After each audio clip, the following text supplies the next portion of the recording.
자, 여러분, 요즘 축구 보면서 어떤 생각 드시나요? 경기력에 만족하시나요?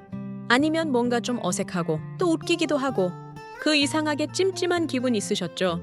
이번에요, 아주 묘한 타이밍에 국가대표 선수들이 인터뷰에서 한마디씩 했는데 그 말들이 지금 온라인 커뮤니티에서 완전 화제가 됐거든요. 자, 어떤 얘기들이었냐면요. 먼저 황희찬 선수 인터뷰가 있었습니다. 경기 후 인터뷰에서 이렇게 말했어요. 이번에 축구협회에서 선수들을 위하는 마음을 직접 느꼈습니다. 팬들도 함께 하나가 돼서 대표팀을 응원해 주셨으면 합니다. 말 자체는 나쁘지 않아요. 오히려 훈훈하죠. 근데 팬들 입장에선 갑자기 왜 축협 칭찬을? 이런 반응이 나오기 시작한 거예요. 그리고 이어서 또 한 명, 이번엔 이강인 선수예요. 우리의 에이스. 말도 조리 있게 하고 팬들도 워낙 좋아하는 선수잖아요. 이강인 선수는 홍명보 감독을 비롯해서 축협에 대한 지나친 비판은 자제해달라는 얘기를 했어요. 이제는 홍명보 감독님이나 축협에 대한 비판은 조금 줄이고 월드컵을 잘 준비해서 좋은 결과 내도록 다 같이 응원해 주셨으면 좋겠습니다. 자, 여러분, 여기서 눈치채셨나요? 이 인터뷰들 누가 시킨 걸까? 아니면 진짜 본인들 마음에서 우러난 걸까? 그리고 이 타이밍에 왜 하필 지금 이런 말들이 나온 걸까? 팬들은 그 순간 어라? 하고 고개를 갸우뚱하게 된 거죠. 그동안의 상황을 조금만 정리해보자면요. 홍명보 감독이 새로 부임하면서부터 팬들 사이에서 비판 여론이 조금씩 생겼습니다. 그 이유는 뭐냐면 대표팀 경기력이 그다지 시원찮았거든요. 전술적으로 답답하다, 선수 기용이 이상하다, 과거 스타일을 그대로 끌고 온다 등등 여러 가지 지적들이 있었어요.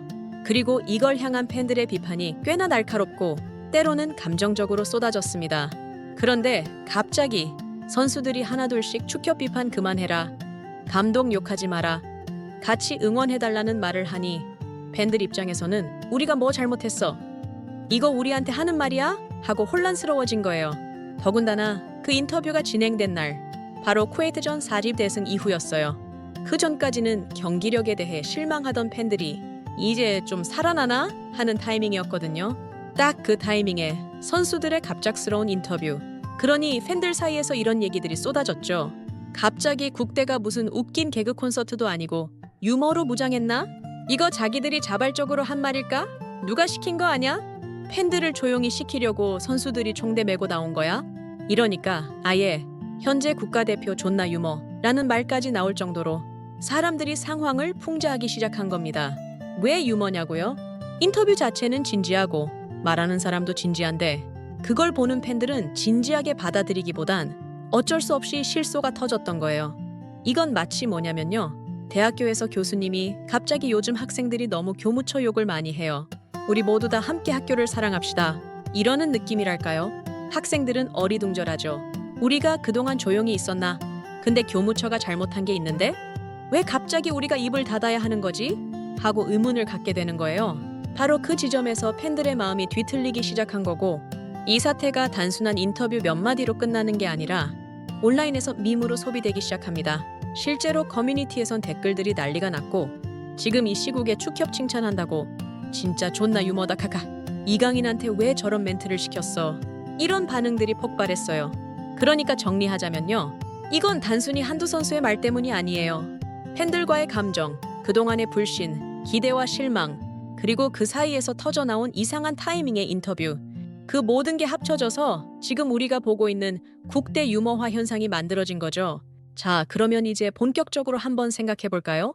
도대체 왜 선수들이 이런 인터뷰를 했던 걸까요? 팬들이 가장 먼저 떠올린 의문은 이거였어요. 아니, 지금 축협에 대한 여론이 안 좋은 건 사실인데 선수들이 굳이 왜 이 타이밍에 그걸 두둔하는 말을 했을까? 이 말이 괜히 나온 게 아니에요. 그동안 축협이 보여준 모습이 그렇게 깔끔하지 않았거든요. 홍명보 감독 선임 과정부터가 논란이었고 감독 스타일에 대한 불만도 많았고 선수 선발 기준이나 전술 운영에 대한 불신도 컸습니다. 그걸 향한 팬들의 비판은 단순한 비난이 아니라 정당한 질의 수준이었다고 보는 시각이 많았죠. 그런데 그런 시점에 선수들이 마치 하나의 팀처럼 우리는 축협을 믿어요. 비판은 이제 멈춰주세요. 라고 말한 거예요. 그래서 팬들은 두 가지 가능성을 떠올렸습니다. 이거 시킨 거 아냐? 그중 가장 많이 나온 반응은 바로 이겁니다. 이거 선수들 자발적으로 한 거 맞아? 누가 시킨 거 아냐? FM 코리아 같은 축구 커뮤니티에선 이런 댓글이 쏟아졌죠. 갑자기 인터뷰 컨셉이 똑같은 거 보면 구단 쪽에서 기획해서 시킨 것 같은데? 이강인이나 황희찬이 자기들 입으로 저렇게 말할 스타일은 아닌데? 확실히 의심할 만도 해요. 왜냐면 인터뷰 내용이 너무 일관된 톤이었고 모두 협회와 감독을 보호하는 듯한 흐름이었거든요. 특히 팬들이 주목한 건 바로 타이밍이에요. 쿠웨이트전 4대0 대승 직후 이 시점은 분위기가 잠깐 좋아질 때였거든요. 딱 그때 인터뷰를 툭 던지듯 공개한 거죠. 이걸 팬들 눈엔 계획적으로 보였던 겁니다.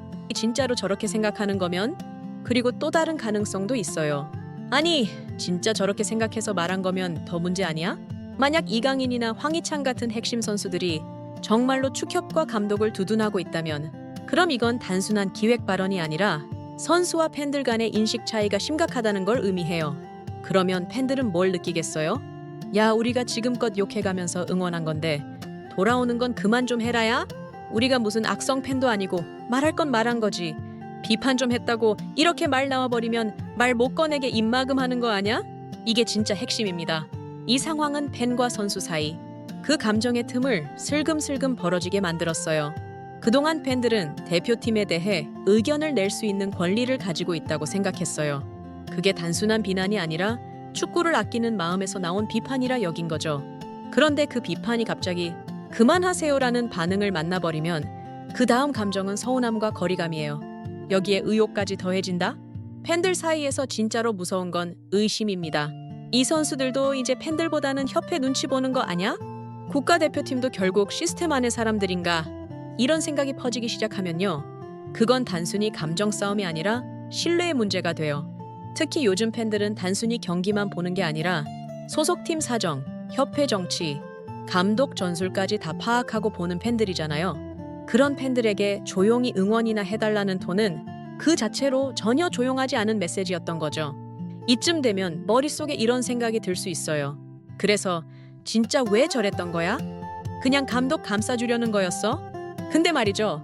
여기서 핵심은 그게 아닐지도 모른다는 이야기가 등장합니다. 우리가 이 사태를 너무 표면적으로만 해석하고 있었던 건 아닐까요? 인터뷰 내용을 가만히 보면요. 단순히 감독이나 협회를 감싸려는 느낌이 아닐 수도 있어요. 정확하게는 팬과 선수 사이의 균열을 막기 위한 시도였을 가능성이 있다는 겁니다. 어떻게 보면 이 선수들은 이런 판단을 했을 수도 있어요. 우리가 지금 여기서 한 발 더 나아가면 팬들과의 전면전이 될 수도 있다. 그러니까 지금 선을 그어야 한다. 즉, 선수를 향한 비난의 화살이 퍼지는 걸 막기 위한 방어막이었다는 분석도 나오고 있습니다. 여기서 흥미로운 지점은 이 발언들이 한두 명이 아닌 선수단 전체에서 공유된 분위기처럼 느껴졌다는 거예요. 누가 시켜서라기보단 우리 팀의 분위기를 우리가 지켜야 해 라는 내부 결속의 신호일 수도 있다는 겁니다. 실제로 월드컵이나 아시안컵 같은 큰 대회를 앞두고는 선수들끼리 비공식 회의를 자주 한다는 이야기도 많고요. 그 회의에서 누군가가 말했을 수도 있어요. 이번엔 우리가 좀 나서자. 감독님이 맞든 틀리든 우리 팀 분위기 흐트러지면 안 된다. 이런 맥락이라면 우리가 느낀 그 어색한 인터뷰들도 공식 입장이라기보단 팀 내부의 방어전에 가까웠던 거죠. 더 흥미로운 건요. 사실 많은 팬들도 알고 있었어요. 이 선수들이 완벽하진 않지만 절대 나쁜 의도로 말하지는 않았다는 거. 그래서 일부 팬들은 댓글로 이렇게 말했죠. 그래, 선수들도 사람인데 그럴 수도 있지. 괜히 내 팀 욕먹는 거 보고 속상했나 보다. 그래도 말하는 방식은 좀 아쉽다. 이게 정말 중요한 포인트예요. 팬들이 화난 건 말의 의도보단 말의 방식이었거든요. 우리가 너무 사랑하는 사람한테 섭섭한 말을 들었을 때처럼 그 마음이 정확히 전달되지 못했을 때 그게 더 아프고 실망스럽게 느껴졌던 거죠.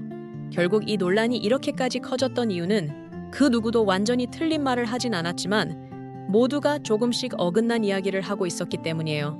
선수들은 팀을 지키고 싶었고 팬들은 팀을 더 좋게 만들고 싶었고 축협은 그 안에서 정치적인 계산을 하고 있었고 이 세 개의 감정이 엇갈려서 인터뷰 하나로 폭발해버린 겁니다. 자, 이제 여기서 한번 짚고 넘어가 봐야겠죠. 이 논란 왜 이렇게 커졌던 걸까요? 단순히 축구 얘기만은 아니거든요. 우리가 지금 보고 있는 건 축구 대표팀이라는 집단이 가진 상징성과 팬심의 본질적인 충돌이에요. 국대는 국가의 상징이기 때문 대표팀은 단순한 클럽이 아니잖아요. 국가대표입니다. 말 그대로 국가의 얼굴이죠. 팬들이 대표팀에 보내는 감정은 단순 응원을 넘어섭니다. 어릴 적부터 TV로 보며 자라온 추억, 나라가 하나 되는 감동의 순간, 심지어는 국뽕이 터지는 월드컵 4강 같은 기억까지 이 감정에는 애국심, 소속감, 희생, 기대감이 다 들어있어요. 그래서 팬들이 실망하거나 배신감을 느낄 때는 내가 응원한 국가가 나를 배신한 것 같은 감정으로 이어지기도 하죠. 두 번째, 많은 팬들이 느낀 핵심 불편함은 우리는 비판도 못하나? 라는 소통의 차단이었습니다. 선수들이 말한 협회를 너무 비난하지 말아주세요 라는 메시지가 협회를 욕하지 마로 들리면서 그럼 우린 무조건 박수만 치란 말이야? 라는 반응으로 돌아온 거죠. 이건 상하 관계가 아니라 동등한 관계를 원하는 팬 문화의 변화입니다. 이제 팬들은 그냥 관중이 아니에요. 함께 팀을 만들어가는 존재라고 느껴요. 유튜브, 커뮤니티, 팬덤 문화가 발달한 지금 그들은 구단이나 협회만큼 팀의 일원이라고 생각하죠. 이번 사태의 핵심은 이거예요. 우리가 같은 팀이 아니었나?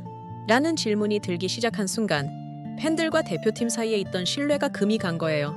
말 한마디가 사람 마음을 갈라놓을 수 있듯 공적인 자리에서의 발언은 곧 공식 메시지로 받아들여지기 때문에 조심스러워야 하는 것도 사실입니다. 그런데 선수들은 좋은 의도로 말했지만 전달 방식이 어긋났고 팬들은 실망했지만 마음 한켠엔 여전히 대표팀을 믿고 싶은 감정이 남아 있었던 거죠. 이 사건은 단순한 실언이 아니라 선수와 팬이 어떻게 소통해야 하는가에 대한 본질적인 질문을 던졌습니다. 선수는 대중 앞에서 말할 수 있는 존재지만 팬은 말 대신 반응으로 답합니다. 그리고 그 반응은 댓글, 게시글, 밈, 비판 또는 침묵으로 이어지죠. 이런 구조 속에서 선수들이 어떻게 말하고 팬들이 어떻게 받아들이며 그 말이 어디까지 영향을 미칠 수 있는지를 고민하는 게 지금의 스포츠 문화에선 아주 중요합니다. 과거엔 축구 잘하면 장땡이었어요. 하지만 지금은 그게 아니에요. 선수도 브랜드고 대표팀도 미디어고 팬도 제작자예요. 이젠 모두가 같은 플랫폼에 있는 사람들이 된 거죠. 팬은 더 똑똑해졌고 선수는 더 노출됐으며 관계는 더 복잡해졌습니다. 그러니까 이런 갈등은 앞으로도 계속 생길 수밖에 없어요. 그걸 줄이려면 결국 소통의 방식이 바뀌어야 해요. 말하는 톤, 전달하는 시기, 표현의 디테일. 이제는 말을 하는 것보다 어떻게 말하느냐가 훨씬 중요해진 시대라는 거죠. 자, 결국 우리는 축구 이야기를 하면서 사람 이야기를 하고 있었던 건 아닐까요? 국가대표팀이라는 말은 국가를 대표하는 선수들이란 뜻도 되지만 사실 그 팀을 응원하는 국민 한 명 한 명의 감정도 대표하고 있는 겁니다. 우리가 화났던 이유, 결국 그거예요. 내가 너무 사랑한 사람한테 실망했기 때문. 그런 적 있잖아요? 친한 친구가 갑자기 내 마음 몰라줄 때 속상하지만 그래도 미워지진 않는 거. 왜냐면 진짜로 멀어지고 싶었던 게 아니라 다시 가까워지고 싶어서 화났던 거거든요. 이번 국대 인터뷰 논란도 마찬가지예요. 팬들은 그냥 비난하려고 화낸 게 아니었어요. 팀이 더 좋아지길 바라는 마음에서 조금 더 진심이길 바랐던 거죠. 앞으로 어떻게 해야 할까? 앞으로는 선수들도 팬들도 서로를 하나의 팀으로 봐야 하지 않을까요? 팬은 그저 구경꾼이 아니고 선수는 비난을 피하는 존재가 아니라 서로의 삶을 연결해주는 파트너라는 걸요. 마치 이런 거예요. 축구 한 경기 생각해보세요. 수비수가 실수하면 골키퍼가 막고 미드필더가 삐끗하면 공격수가 메워줘요. 심지어 관중이 큰 응원을 보내면 선수의 체력이 10%는 더 올라간다는 말도 있잖아요. 그게 팀이에요. 선수와 팬도 마찬가지입니다. 누구 하나가 삐끗해도 다른 쪽에서 그걸 감싸줄 수 있는 관계. 우린 지금도 같은 유니폼을 입고 같은 골문을 지키고 있는 중이에요. 그래서 여러분께 묻고 싶습니다. 이 콘텐츠를 보신 여러분, 한 번쯤 생각해 보셨을 거예요. 왜 내가 이렇게 축구에 진심일까? 왜 대표팀 인터뷰 하나에 이렇게 휘청였을까? 그 답은 아마 우리가 모두 축구로 이어진 공동체였기 때문 아닐까요? 다들 그런 경험 있잖아요.